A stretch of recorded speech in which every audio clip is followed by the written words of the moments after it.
હવે તકલીફ નહીં થાય. ચલો ધ્યાનથી સાંભળી લેજો. તો અહીંયા આપણી પાસે બે દ્રાવણ આપેલા છે. પહેલું દ્રાવણ 0.2 મોલર NH4Cl અને બીજું દ્રાવણ 0.1 મોલર એમોનિયા. અને આપણને કીધું છે કે આ બંને દ્રાવણને મિક્સ કરવામાં આવે તો જે દ્રાવણ તૈયાર થશે તેની pH ગણો. અને તમને લોકોને શું આપેલો છે? pKb, જે કેટલો છે? 4.75. હવે આપણે બધા જાણીએ છીએ કે જ્યારે pKb આપે તો આપણે શું કરીશું? પહેલા તો લખી નાખીશું કે pKb બરાબર 4.75. અને મેં તમને હમણાં થોડીવાર પહેલા જો સૂત્ર બતાવેલું ખબર છે ને pKb નું. આપણે બધા જાણીએ છીએ કે pKb બરાબર -log of Kb. લખાય કે ના લખાય આ રીતે? ચલો આનું સાદું રૂપ આપણે આપીશું તો Kb બરાબર શું લખાશે? antilog of -4.75. અને આનો એન્ટીલોગ મેં તમને જોતા શીખવાડેલો છે. એ રીતે જોશો એક્ઝેક્ટ તો હું ડાયરેક્ટ જવાબ લખું છું. જો આનો એન્ટીલોગ તમે જોશો તો તમને લોકોને આન્સર મળશે 1.77 × 10⁻5.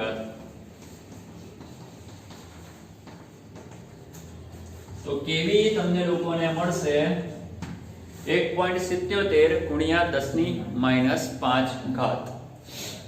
તો સૌથી પહેલું સ્ટેપ તમારે pKb પરથી કોને શોધી નાખવાનો છે? Kb ને. હવે અહીંયા આપણે શું કરીએ છીએ? બે દ્રાવણને મિક્સ કરીએ છીએ. NH4Cl અને એમોનિયા એ બંનેને મિક્સ કરીએ છીએ. આપણે લોકો એક રાસાયણિક પ્રક્રિયા જાણીએ છીએ. કઈ રાસાયણિક પ્રક્રિયા? કે જ્યારે આપણે એમોનિયાને પાણીમાં નાખીએ છીએ તો એમોનિયા પાણીમાં ગયા બાદ શું બનાવે છે? NH4+ અને OH- બનાવે છે કે નથી બનાવતું? ચલો આ પ્રક્રિયા માટે મારે શરૂઆતની સાંદ્રતા લખવી હોય તો શું લખાય? ચલો આની શરૂઆતની સાંદ્રતા શું લખીશું આપણે? C0. આની સાંદ્રતા ડેશ અચળ. આની શરૂઆતની સાંદ્રતા 0. આની શરૂઆતની સાંદ્રતા 0. ચાલો માની લો કે આનું આયનીકરણ થયેલું છે આલ્ફા જેટલું. કેટલું આયનીકરણ થયેલું છે? અથવા તો માની લો કે એની સાંદ્રતામાં થતો ઘટાડો આલ્ફા છે. કેટલો છે? આલ્ફા. તો જો આની શરૂઆતની સાંદ્રતા C0 હોય તો તેની સાંદ્રતામાં થતો ઘટાડો, ચાલો આને નવી રીતે પ્રેઝન્ટ કરી નાખો, એકદમ ઈઝી બનાવી દો. જે અત્યાર સુધી આપણે -C ની બધી વસ્તુ કરતા હતા ને તેને ઓર ઈઝી બનાવીએ. ધારો કે આની શરૂઆતની સાંદ્રતા C0 છે. હવે માની લો કે આ રાસાયણિક પ્રક્રિયા દરમિયાન આની સાંદ્રતામાં ઘટાડો થયો x જેટલો. કેટલો ઘટાડો થયો? જો આની સાંદ્રતા x જેટલી ઘટે તો આ બંનેની સાંદ્રતા કેટલી વધવાની? વધે કે ના વધે? આવું લખાય કે ના લખાય? તો આની અંતિમ સાંદ્રતા કેટલી? C0 - x. અને આની અંતિમ સાંદ્રતા કેટલી? x. લખતા હતા કે નતા લખતા આ ટાઈપનું? પણ હવે અહીંયા એક પ્રોબ્લેમ છે. તમારી પાસે ખાલી એમોનિયાનું દ્રાવણ નથી. તમારી પાસે એમોનિયાની સાથે કોનું દ્રાવણ પણ છે? NH4Cl. એમોનિયાનું દ્રાવણ હોય તો આ વસ્તુ સાચી. પણ જો એમોનિયાની સાથે NH4Cl નું દ્રાવણ હોય તો આ વસ્તુ 100% સાચી નથી, 80% સાચી છે. તો આમાં 20% ભૂલ કઈ છે એને આપણે સુધારવાની છે. ચાલો ધ્યાનથી સાંભળજો. અહીંયા જે તમે C0 લખી છે તે કોની સાંદ્રતા છે? NH3 ની શરૂઆતની સાંદ્રતા. અને રકમમાં ચેક કરો, NH3 ની શરૂઆતની સાંદ્રતા કેટલી લઈએ છે આપણે? તો અહીંયા લખી નાખું કે C0 બરાબર આપણી પાસે 0.1 મોલર છે. ઓકે, મતલબ કે આ જે સાંદ્રતા છે તે એમોનિયાની છે. પણ અહીંયા એમોનિયાની સાથે આનું પણ દ્રાવણ છે. NH4Cl ની સાંદ્રતા કેટલી આપેલી છે? 0.2 મોલર. NH4Cl ની સાંદ્રતા 0.2 મોલર. તો NH4Cl માં રહેલા NH4+ એની પણ સાંદ્રતા કેટલી થાય? 0.2 મોલર. થાય કે ના થાય? અહીંયા તમારી પાસે એમોનિયા તો છે જ, પણ એની સાથે આ પણ છે. અને આ છે એનો મતલબ કે તમારી પાસે NH4+ પણ છે. અને એની સાંદ્રતા શરૂઆતમાં કેટલી છે? 0.2 મોલર. જો એકલો એમોનિયા હોય તો આ વસ્તુ સાચી. જો એકલો એમોનિયા હોય તો એમોનિયાની શરૂઆતની સાંદ્રતા હશે, પણ આ બેની શરૂઆતની સાંદ્રતા નહીં હોય. પણ એમોનિયાની સાથે NH4Cl પણ છે. આથી શરૂઆતમાં એમોનિયાની સાંદ્રતા પણ લખવી પડે અને NH4+ ની સાંદ્રતા પણ લખવી પડે. સમજ પડી કે ના પડી? તો ચેન્જીસ શું આવ્યો? અહીંયા બધા શરૂઆતમાં આની સાંદ્રતા લખતા હતા, નિપજની સાંદ્રતા શું બતાવતા હતા? 0 બતાવતા હતા. હવે નિપજની બધી સાંદ્રતા 0 બતાવાશે નહીં. અહીંયા NH4+ ની સાંદ્રતા પણ લખવી પડશે. પણ શું OH- ની સાંદ્રતા લખવાની જરૂર છે? નથી. એને લખવાની જરૂર નથી. તો સ્ટાર્ટ કરીએ છીએ સુધારા વધારા કરીશું. ચાલો એમોનિયાની શરૂઆતની સાંદ્રતા સીધી કેટલી લખી નાખીએ 0.1. એમાં ઘટાડો કેટલાનો થયો x નો, તો છેલ્લે શું લખાશે 0.1 x. હવે શરૂઆતમાં NH4+ ની સાંદ્રતા પણ લખવી પડશે કે નહીં લખવી પડે? ચાલો NH4+ ની શરૂઆતની સાંદ્રતા કેટલી લખાશે 0.2.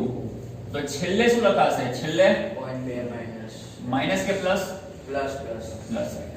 આવડે કે ના આવડે? પતી ગયું. બસ ખાલી આટલો જ સુધારો કરવાનો છે, બીજો કોઈ સુધારો કરવાનો નથી. અહીંયા સમાન આયન અસર જોવા મળશે. ભણી ગયેલા છે ને સમાન આયન અસર? એ સમાન આયન અસરને કારણે આ વસ્તુ થઈ. અને પછી તો આપણે બધાને આવડે છે શોધવાની તો pH છે ને. ચાલો pH ને જવા દો સાઈડ ઉપર. આ પ્રક્રિયા એસિડની છે કે બેઝની? બેઝની પ્રક્રિયા માટે Ka મળે કે Kb મળે? તો ચાલો Kb નું સૂત્ર લખી નાખીશું. સૂત્ર લખાશે Kb. Kb બરાબર concentration of NH4+ concentration of OH- છેદમાં કોન્સન્ટ્રેશન ઓફ NH3. લખાય કે ના લખાય? ચાલો બરાબર કરીને શું લખાશે? હવે અહીંયા મને સાદુરૂપ આપો, બોલો શું આવશે? શું કરીશું? બીજી એક વસ્તુ, આ જે પ્રક્રિયા છે એની અંદર આયનીકરણ થવાનું છે, સાંદ્રતામાં ફેરફાર થવાનો છે. પણ એ સાંદ્રતામાં થતો ફેરફાર x વધારે હશે કે બહુ ઓછો હશે? ઓછો હશે. અને જ્યારે સાંદ્રતામાં થતો ફેરફાર બહુ જ ઓછો હોય તો તેવા સંજોગોમાં 0.1 - x એને એપ્રોક્સિમેટ 0.1 લેવાય કે ના લેવાય? અને 0.2 + x એને એપ્રોક્સિમેટ શું લઈ શકાય? પતી ગયું. તો બોલો બધા NH4+ ની સાંદ્રતા કેટલી? 0.2. OH- ની સાંદ્રતા કેટલી? x છેદમાં NH3 ની સાંદ્રતા કેટલી? 0.1. અને જો તમે આનું સાદુરૂપ આપશો તો Kb બરાબર કેટલા મળશે? 2x મળશે કે નહીં મળે? અને એના પરથી તમે લોકો કરતા બનાવો x ને, તો x બરાબર Kb/2. બોલો રકમમાં અહીંયા તમને આપણે Kb ને સાબિત કર્યા છે કે નથી કર્યા? તો Kb ની વેલ્યુ ખબર છે, એના ભાગ્યા તમે 2 કરી નાખશો તો તમને લોકોને આન્સર કેટલો મળશે? તમને લોકોને આન્સર મળશે 0.88. સેટ કરો તો કેલ્સીમાં 1.77 × 10⁻⁵/2. 0.88 આવે છે? 0.88 × 10⁻⁵. તો બોલો x મળી ગયા કે ના મળી ગયા? અને આપણે બધા જાણીએ છીએ કે અહીંયા જે x છે એ સંતુલન કોની સાંદ્રતા છે? તો indirectly concentration of OH- is equal to 0.88 × 10⁻⁵ molar મળી ગયા. અને મેં તમને હમણાં થોડી વાર પહેલા શીખવાડ્યું કે જો OH- નું કોન્સન્ટ્રેશન તમારી પાસે હોય તો તેના પરથી H3O+ નું કોન્સન્ટ્રેશન શોધતા આવડે કે ના આવડે? ખબર છે ને KW વાળો સંબંધ બોલો. KW બરાબર H3O+ OH-. તો આ સંબંધનો જાતે યુઝ કરશો અને આ સંબંધ પરથી તમે કોને શોધશો? H3O+. અને એ જે H3O+ શોધશો એનો આન્સર હું ડાયરેક્ટ લખી નાખું છું. એ H3O+ મળશે 1.12 × 10⁻⁹. 1.12 × 10⁻⁹. અને એકવાર કોન્સન્ટ્રેશન ઓફ H3O+ મળી જાય તો જે તમારે શોધવાનું છે pH તે મળે કે ના મળે? સૂત્ર બોલો. કોન્સન્ટ્રેશન ઓફ H3O+ મળી ગયા છે, એની કિંમત અહીંયા મૂકશો, log જોશો અને એના પરથી pH તમને મળશે. અને આન્સર ડાયરેક્ટ લખું છું. pH મળશે અહીંયા 8.95. આવડે કે ના આવડે? તો તમે નવી વસ્તુ શીખ્યા. અહીંયા સમજ પડશે કે નહીં પડે?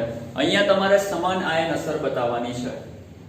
સમાન આયન અસરને કારણે ઉપર અહીંયા આવ્યું. જો એકલો એમોનિયા હોત તો અહીંયા શું લખે? x 0 0. પણ સમાન આયન અસર છે તો તમારા પ્રક્રિયામાં એમોનિયાની સાથે શરૂઆતમાં આ પણ પ્રેઝન્ટ છે અને શરૂઆતમાં હોય તો પછી એને લખવો પડે. તો આટલો ચેન્જીસ થશે. અને બીજી વસ્તુ કે x ને તો ઇગ્નોર કરવાનો, તો ખ્યાલ આવે કે ના આવે?